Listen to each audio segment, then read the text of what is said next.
Northern Colorado, the Bears. And his opponent's going to be Braxton Brown for Maryland. There you see Dom on the mat, a local Coloradan. A bear and a turtle meet in a dark alleyway, man. Yeah. A lot of people would choose the bear, but right now Braxton's got the higher ranking. He's 10th to Dom's number 16 in the nation. But another ranked matchup, just showing the depth that is on display here. 133, one of the deepest. I mean, there were 2 semifinal bouts. All 4 guys were ranked. Yeah, and I got to call Serrano's semifinal bout. He looked good, man. Just firing from all positions. Gotten some tough scrambles, found his way out, and I'll tell you, man, to weather the storm, if you guys haven't heard of Maximilian Leet yet, you're going to hear about him eventually, because this guy's an absolute gunslinger, and took Serrano to the brink. Serrano wins 8-5, but just same thing we kind of talked about with Ventresca, man. Serrano just settled in, scored in those positions he was comfortable in, but man, did Leet get him out of a bunch of positions. Yeah, no, Leet is extremely tough. Americans got 2 tough 133-pounders. Also, Raymond Lopez ranked. We'll see how this all shakes out. A lot of guys, a lot of teams here have multiple guys entered, and this is part of the wrestle-off process. They got to figure out who's going to be in the postseason, but it's still a dogfight when you got these D1 teams with so much talent. I haven't seen a gunslinger for American, and I don't want to keep talking about Leet, but like David Terrell was the last gunslinger. Terrell, legendary guy to let it loose. And Serrano up in the ante a little bit here early, putting Brown on his back foot a little bit. Brown, a redshirt senior from Allen, Texas, one of the powerhouse programs in the Lone Star State. Serrano from Colorado, a little bit further away from Greeley than Andrew Alirez in his corner was, but still very close. From Windsor, Colorado. Front headlock here for Brown. Serrano climbing that elbow. Brown need to look to snap and loop, but Serrano clears out. So donuts on the scoreboard. We got 40 seconds left in the first period. See if anything opens up or we go to positional periods. And that was Brown's opportunity there. He got that little foot fake level change. Serrano didn't react, and he could have just shot, followed it up with a shot, got to a really clean leg attack. Those little foot fakes he's giving Serrano are getting a reaction, but he's got to follow it up. It's one of those things, is like if you're out there moving and stabbing and hand fighting and you're not expecting a result to attack, it's kind of wasted movement a lot of times.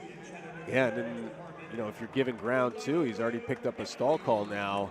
If he doesn't start firing him there, a little too late right as the period ends, is Braxton Brown on a nice throw by, but no points. Clemmy over there just calmly with his hands in his pockets looking at the ref like, what do we got to do to get a stall call? But I mean, I can agree there. A lot of that was foot fakes. Towards the end, it was full-blown attacks, but motion and level changes aren't necessarily going to force a stall call. Yeah, it's a feeling out period, getting to know the refs, how they're calling by the end of a tournament sometimes, and a lot of these are veteran refs as well. 100%. We've seen these guys call everything up to the NCAAs. Lift and return there for Brown. Big lift and return. That's just kind of odd to me sometimes. Like, you put so much effort in a big lift and return like that, and the guy comes back up and you cut him. Yeah, the next one is easy out. Yeah.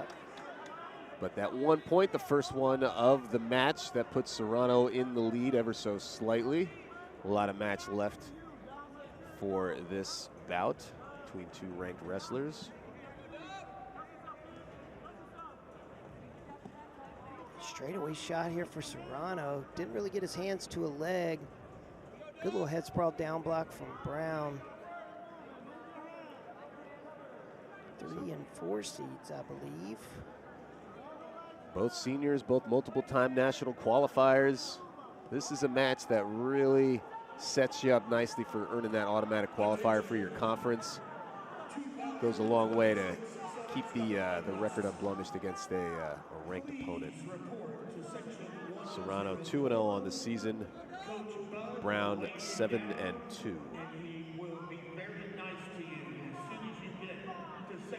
Punching left side of hook there, immediately cleared by Serrano. And you see Brown picking his pace up here.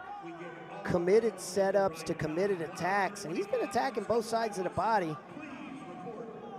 It does start to feel like a boxing match when they're standing up for most of this match so far. Throwing the underhooks, a lot of hand fight. Not a lot of scrambles down on the mat. Just 20 seconds left now. Just still the 1-0 lead for Serrano. Second period, though. Brown's got time to mount a counterattack. Ooh, that is a pretty go behind, but somehow Brown somersaulted out of that. And I don't know if we'll see a brick after this exchange if Serrano doesn't get the takedown or not. Yeah, was that, I guess with reaction time, that was a no control call? Beyond reaction time. Yeah, what you're starting to bring in all sorts of subjectivity. I know you solve that, but then you create new problems with finger touches, and that's why we're rewarding takedowns. I don't know the answer. I'm glad I'm not on the rules committees. But the upshot net result is we got a pretty scramble to end the second period, and we have no score. So 1-0. Brown gets a chance on bottom. He's going to try to knot things up with an escape. Let's see how much of an effort Serrano puts in here. He's not really trying to erase anything. And yeah, these guys just hate the mat. Yeah, no mat wrestling for these guys. A grand total of about 10 seconds, 12 seconds. They just want to dance, bro. I'm cool with a nice little square dance here if we keep giving scrambles like that. Oh, yeah. And we'll see how they turn it on now when they start their proverbial sprint. 90 seconds left in regulation. About as tied as you can get. Yeah, and I'm wondering what the it'd be nice to get inside Brown's head with these fakes, because they're such crisp fakes and they're getting a good bite on Serrano's, just what he's looking for to follow up with. Right, oh, the shot and then a re-shot or a counter from Braxton. And now Brown in deep, he's got a single leg, he's trying to drag Serrano back in. This is his best chance so far in the match. And you want to get your hand above the knee on the near leg so he can't turn and face. Now he punches a cradle. He's got to get him to a hip.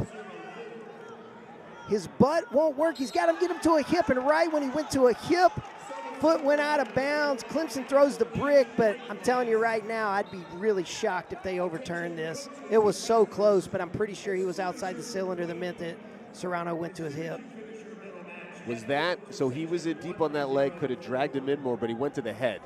Do you think that was a little early to go to the head, or is this part of just the progression? I mean, that's such a tempting thing, right? You tell your young wrestlers, man, don't sell out on the cradle until you're in a better position to score on the takedown. But it's so tough to pull a guy in right there. But one thing that I wish, if I'm in Brown's corner, what he would have done was get his hands above the knee. See how his hands are below the knee right here? He gets his hands above the knee. He's got a better bite. He can climb better. In this position, it wasn't bad to slap the cradle on him because his head's near his knee, but then savvy move by Serrano of backing out. But one thing that Clemson and them could be arguing here is a flea. You know, they could be arguing a flea, which I don't think they would get. They're probably better off challenging a takedown. But right. And then I did say it was about as tight as you can go as B, but Braxton does have that stall warning. Right.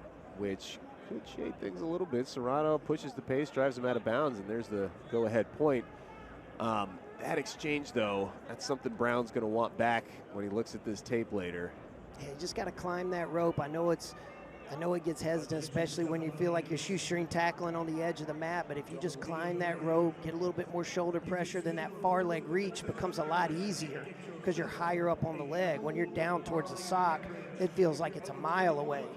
You know, and even climbing the rope right there and then turning back in, it makes the cradle even easier. But, you know, it's easy for us to sit here in the padded chairs and talk about it. That's right. A little bit tougher when it's on the mat. When we didn't have to wrestle 6 minutes out there and you're thinking about how, you know, whether you want to go into overtime or not. No takedown. I figured that's what we were going to get, and I think that's fair. On both sides, I think that's fair. I was really, really close. Yeah. No, better to let them settle it now in the last 40-some seconds. Oh, nice little misdirection. Now he's in on lefty high crotch, driving through. And man, does Brown make good on the near miss a second ago. Yeah, he races that out. It was as clean a finish as you can get. That's exactly what you want to do in that position, because now it's 33 seconds left. You get back on top, and Serrano's going to have to kill all that clock just to get out, just so we can get back. We got some extra chatter. Clemson's upset about something, maybe the quick stalemate. Serrano up and out. A takedown here, Serrano would be in the lead. So this match is not over by any stretch. Ooh, that was close to a straight back out. And we got that stall warning on Brown. He can't just back up. We got the Northern Colorado team right behind us, making their presence known. 15 seconds. And savvy move by Brown here to get in on a leg, lock his hands, waste some time. A stall call wouldn't have tied it up. Serrano can peek here, which he tries to. He just does. He gets behind him. With 2 seconds. You called it. He needed to peek out. He got it. He gets behind Brown, and there is the go-ahead points, pointing to the crowd. Holy smokes. We got the Bears losing it behind us. I'll tell you, Brown relaxed there.